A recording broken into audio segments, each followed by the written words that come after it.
Good afternoon, I'm Annette Gutierrez in the Real-Time Traffic Center, and this report is brought to you by your Spectrum Internship Program. Let's begin with a crash in Hernando County. Southbound I-75 at US 98, there is some major roadblock. Florida Highway Patrol says that 2 lanes are closed, southbound lanes, and you can see that it's causing some major delays, 6 miles per hour. In Brooksville, in Lutz, we have another crash. It's on southbound State Road 54 at State Road 56. It's causing some backup as well. Let's take a look at what the time is. 35 miles per hour, not too bad. Let's take a look at the expressways. Travel times. Southbound I-275 from Bears to the Tampa interchange, the time for you is 7 minutes. I-75 drivers from State Road 56 to I-4, 11 minutes is your time. If you're traveling from Polk County on I-4 towards I-75, 11 minutes is the time for you. And from I-75 to the Tampa interchange, 8 minutes is your time. Vets drivers, what is the travel time for you all? 15 minutes is your time. Bridges, what's up with you? Let's take a look.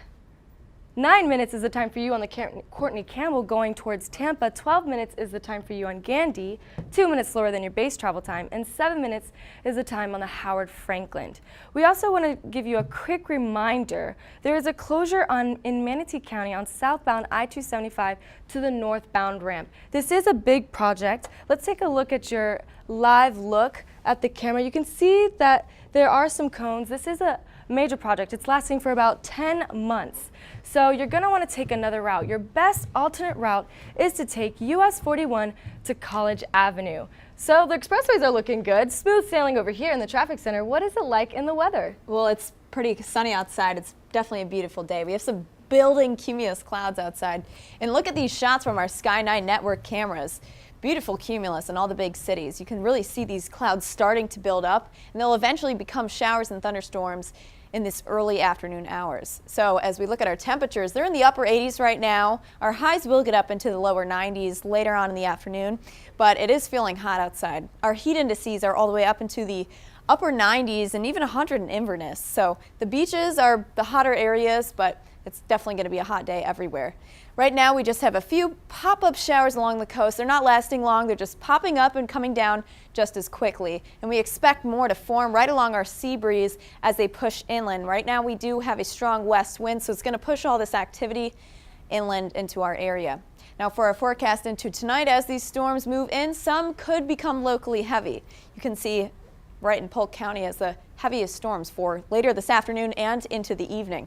They continue to move west, and they eventually dissipate out into the late evening hours. So overnight, not much rain. We'll just have partly cloudy skies into the morning. Now we do have a wind change. Today you can see they're very light and variable, almost from everywhere, but a light south wind. For Friday, however, this west wind really does become strong, and that's going to change the timing of our storms. There'll be more in the morning to midday hours rather than in the afternoon. So we'll see some more morning pop-up showers and thunderstorms for your morning commute. And even into this weekend, we have a giant moist air mass that'll move over us and really help to fuel our storms and even increase the rain coverage, all the way up to 50% for Saturday and Sunday. So it's going to be a wet weekend. However, things dry up early in the week next week. That really will drop our rain coverage quite a bit. Here's your tropical update. Right now we have Tropical Storm Debby that is over the Atlantic. And she is weakening, but moving northeast. You can see this is our spaghetti plot all the way until Wednesday eventually. It moves all the way northeast off the coast. It should dissipate throughout the next day or so, so we don't expect it to impact anyone that lives on land. And for the rest of our tropics, it's pretty much quiet. Now here's your 7-day forecast. We have 30% for today. Moisture moves in for the weekend, all the way up to 50% Saturday and Sunday. Our highs are going to be the low 90s, dropping down to upper 80s for the weekend, so it will be a nice weekend, not as hot as we have been. Our lows, however, do increase quite a bit to the low 80s into the weekend, and it will be pretty muggy outside. Later next week, however, our rain chances do begin to taper off as we have some dry air moving in. Now, more details in your forecast will be coming up with Weather on the 9s.